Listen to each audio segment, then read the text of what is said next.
Hate ads? Subscribe to Acast Plus now to skip ads and more. Click the link in our show notes to learn how. Acast powers the world's best podcasts. Here's a show that we recommend. For a long, long time, I pictured the world of advertising as this bustling ecosystem off of Madison Avenue. This world full of fast-talking men who would ultimately decide every bit of advertising that I would see throughout the course of my life. Men, might I add, who didn't look a thing like me. But that just isn't true. There are change makers all throughout the world that are working actively to make our industry more fun and inclusive for everybody. And as Adweek's creative and inclusion editor, I want to talk to them. So I'm doing a little bit of virtual traveling. And then I want to talk to the change makers that are making a difference. I'm Shannon Miller. Pack a bag. Let's take a little trip off Madison. Listen and subscribe by visiting adweek.com/podcast or wherever you get your favorite shows. Acast helps creators launch, grow, and monetize their podcasts everywhere. Acast.com.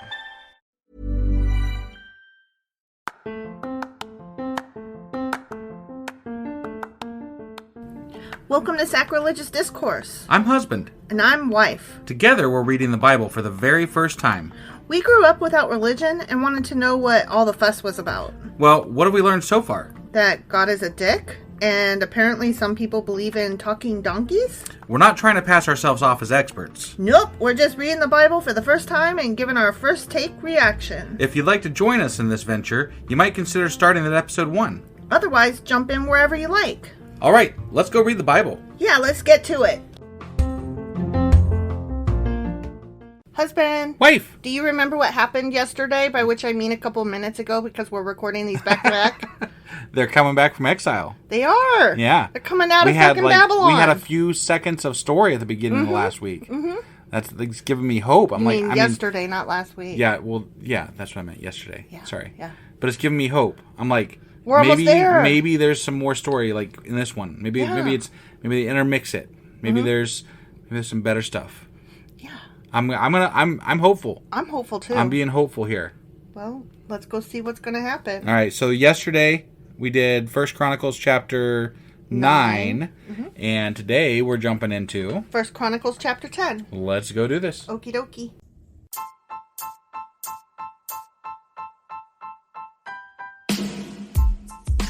Hey, wife. Yes, husband. Did you know that we are now on Patreon? Yes, because you told me, but also, no, tell me more. So we're on Patreon now. Are we? We are, and our supporters can go there and support us, and we have multiple levels all the way up to You Killed God. That sounds really drastic and escalated quickly-ish. Well, no, there's multiple levels before there, so it escalates on a sliding scale of, cheap to not cheap. Oh. But, we can definitely use any amount, so, any support is always appreciated. So what exactly is Patreon? It's a place where you can show your support for our podcast. And just our podcast? Any podcast or any performer. But, we're the ones that, you're listening to right now. So maybe you should, support us. That'd be awesome. That would be awesome. But we love you anyway. So all you got to do is go to Patreon, look up Sacrilegious Discourse. It's actually patreon.com/sacrilegious discourse is our actual main page there. So head on over and send us some love. Yeah. Okay, 1 Chronicles chapter 10. Happy Friday to you. What the fuck was that? I'm excited because this one's a little bit short and we're getting through and we're almost done with these names. Fuck Chronicles. Let's go. Yeah, fuck Chronicles. Right, fuck Chronicles. Fuck Chronicles. Okay. Now the Philistines attacked Israel. Did they now? Mm-hmm. Okay. They attacked them for no reason. Right. I mean, obviously, these are God's people. They obviously attacked them for no reason. It was not justified, unlike the times when they attacked them for sheep land and stuff like that. Right. When the Israelites attacked them. The Israelites are allowed to attack whoever they want. If your sheep need to graze, it's obviously a good reason to kill people. God. Okay. So, the men of Israel fled before them. Many were slaughtered on the slopes of Gilboa. Oh, isn't that Blessed Mountain? I don't know. Or is that Curse Mountain? I don't know. It's one of the mountains. Is it one of the mountains? It is. Okay.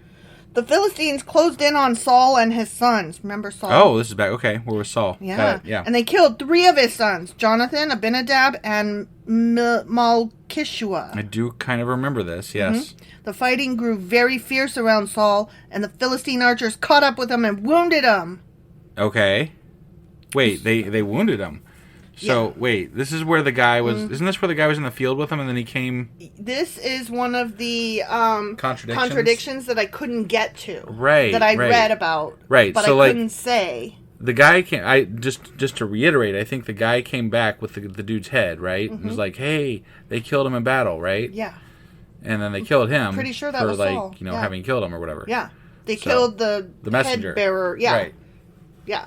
Yeah. They killed the messenger. Mm-hmm. Fucking assholes. Right. All right. I'm ready. Let's do this. Saul groaned to his armor bearer, "Take your sword and kill me before these pagan Philistines come to taunt and torture me." That poor guy. He got killed for nothing. Right. Fuckers. But his armor bearer was afraid and would not do it. Oh. So Saul took his own sword and fell on it. Oh, damn. Right. Yeah. When his armor bearer, the guy that bears arms, realized that Saul was dead, he fell on his own sword and died. Oh, shit. Right? This is not the story we heard. Right. Yeah, this is not the story we heard, because that dude came back in the last one. I have been sitting on this for so long, since we talked about the Saul contradiction episode. Yeah. Because I read it, and I couldn't say anything about it. Because right. The contradiction was in Chronicles, and we weren't there yet. Yeah, not only did he kill himself, but his armor bearer who was with him killed himself too. Right. That's crazy. Right? So Saul and his 3 sons died there together, bringing his dynasty to an end. When all the Israelites in the Jezreel Valley saw that their army had fled and that Saul and his sons were dead, they abandoned their towns and fled. Yeah. So the Philistines moved in and occupied their towns. I mean, that's what happens in war, I guess, you know? Could you imagine, so we... our country goes to war with another country, invades it, whatever. Yeah. And then me and you just, walk in after the fighting's done, and we're like, Doo-doo-doo. I like this house. We'll just live in this house now. Yeah, that one's nice. Yeah, this one has a bidet. Right, yeah, a bidet. and a hot tub in the back. I don't know. Right, Fuck. right. I mean, get the pick, right? I want a garage. Oh, you want want a garage? garage, Yeah. And a workshop shed in the back. Yeah. Because I want the garage to be a garage, not a workshop. Really? That we can't park in. Okay. I want to be able to park in the garage. Because we have such nice cars that we need to keep. But it snows here. It would be nice to have our cars in the fucking garage. That's fair. If we don't... I said that's fair. I'm just saying, if we're not going to park in the garage, why not just make it a giant garage-shaped shed? Right. You know? Yeah. Without the garage door part. I said it was fair. Okay. It's all good. We'll do that. Okay. Yeah. When we take over the land. Yeah. From somebody that we conquer. Yeah. Yeah. When we walk in and choose the house. Yeah. Okay. And I've always wanted a bidet. At least we have this life plan worked out. Sure. We're gonna have this one. This one, if it ever happens, we're solid on it. Yeah. So we're good. Yeah. Yeah. Would you use a bidet? I've always wanted one. I don't know. You would. I would at least try it. You would try it. I'd at least try it. But okay, so when I was a kid, I lived in Italy. Yeah. And everything, bidets were just common. They were in every bathroom. They had bidets for days? Bidets for days. Oh my God, you guys gotta watch Julie Nolke and Pulp Comedy on YouTube. They did good. So, yeah, bidets for days. Right. But I did not understand them because I was just a little kid. And I didn't understand their purpose. And so I can't really... They're like little sinks. But you didn't ever drink out of it, did you? No. But I did let my Barbies bathe in it. Oh, okay. Because it's Barbie pole shaped size. Okay. Size shape. Yeah. All right. Perfect. Right. Yeah. So my Barbies... And my mom would come in and be like, "Don't play in that." and now you know why. Why? Right, yeah. The next day, back at the farm, when the Philistines went out to strip the dead, they found the bodies of Saul and his sons on Mount Gilboa. Okay. I'm almost positive Mount Gilboa is Blessed Mountain. Okay, all right. So they stripped off Saul's armor and cut off his head. Oh, that's wait a not second. what we read about, right? Well, but now the guy that this could actually explain the thing, not necessarily be a contradiction. Right. Because they did cut off his head. Now if somebody takes it back to whoever it was, right, then that would make sense. Right. But we're not there yet. So no, let's read the rest. Then they proclaimed the good news of Saul's death before their idols and to the people throughout the land of Philistia. Okay. They placed his armor in the temple of their gods, and they fastened his head to the temple of Dagon. That is definitely not taking it back to the people. Right? So holy shit. Yeah. But when everyone in Jabesh Gilead heard about everything the Philistines had done to Saul, all their mighty warriors brought the bodies of Saul and his sons back to Jabesh. Yeah. Then they buried their bones beneath the great tree at Jabesh, and they fasted for 7 days. So Saul died because he was unfaithful to the Lord.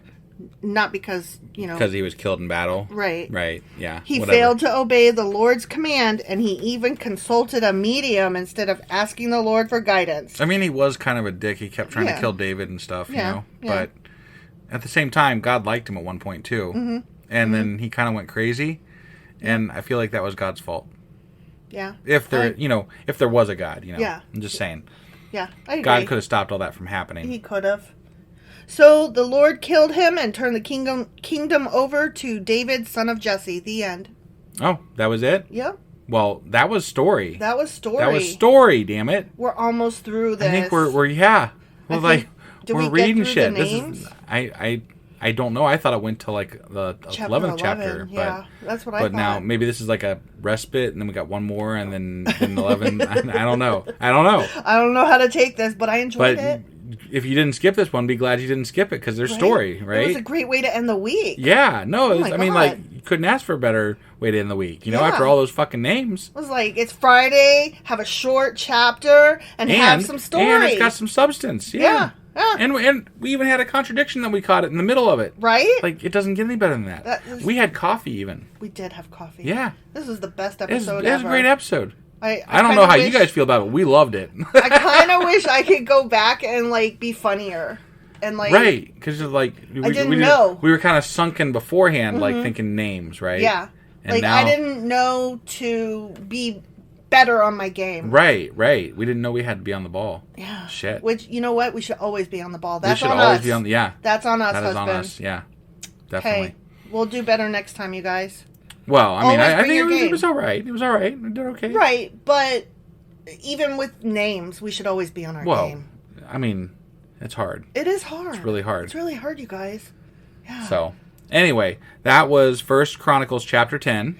Sure as fuck was. And tomorrow we're going to be back with 1 Chronicles chapter 11. Incorrect. No, tomorrow is Saturday. I am so sorry. And so tomorrow, Saturday, we're doing Saturday Q&A. And right? then, and then on Sunday, we'll do Sacrilegious Book Club. And that evening, husband will post the weekly wrap-up. Correct. Or replay. I usually do it in the morning, but whatever. Okay. Sometimes I'm lazy and I do it in the evening. Whatever. Yeah. Whatever. Well, you usually try to include the book club and the... Yeah, which we usually finish the night before, so like... Oh, that's true. Okay, I don't know what I'm talking about. So anyway... Yeah, wife doesn't know what she's talking about. Shut up. And then on Monday, we'll be back with 1 Chronicles chapter 11. There we go. Okay. That's better. Good all right. call. Good catch. We will see you guys tomorrow. Bye.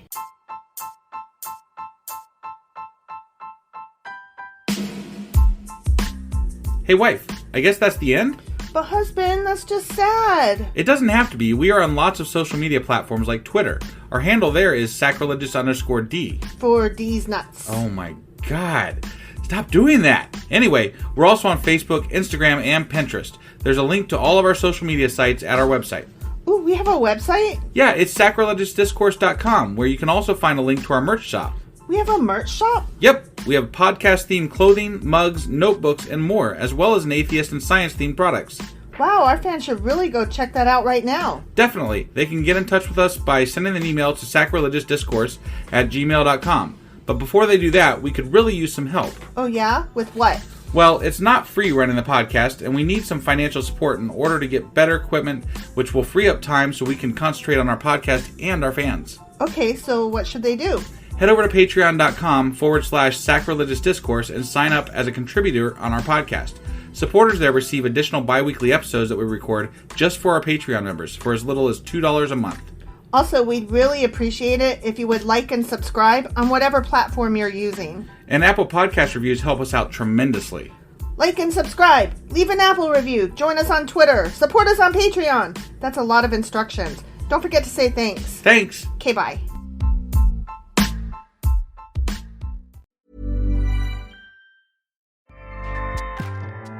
Acast powers the world's best podcasts.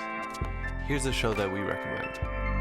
For a long, long time, I pictured the world of advertising as this bustling ecosystem off of Madison Avenue. This world full of fast-talking men who would ultimately decide every bit of advertising that I would see throughout the course of my life. Men, might I add, who didn't look a thing like me. But that just isn't true. There are change makers all throughout the world that are working actively to make our industry more fun and inclusive for everybody. And as Adweek's creative and inclusion editor, I want to talk to them. So I'm doing a little bit of virtual traveling. And then I want to talk to the change makers that are making a difference. I'm Shannon Miller. Pack a bag. Let's take a little trip off Madison. Listen and subscribe by visiting adweek.com/podcast or wherever you get your favorite shows. Acast helps creators launch, grow, and monetize their podcasts everywhere. Acast.com.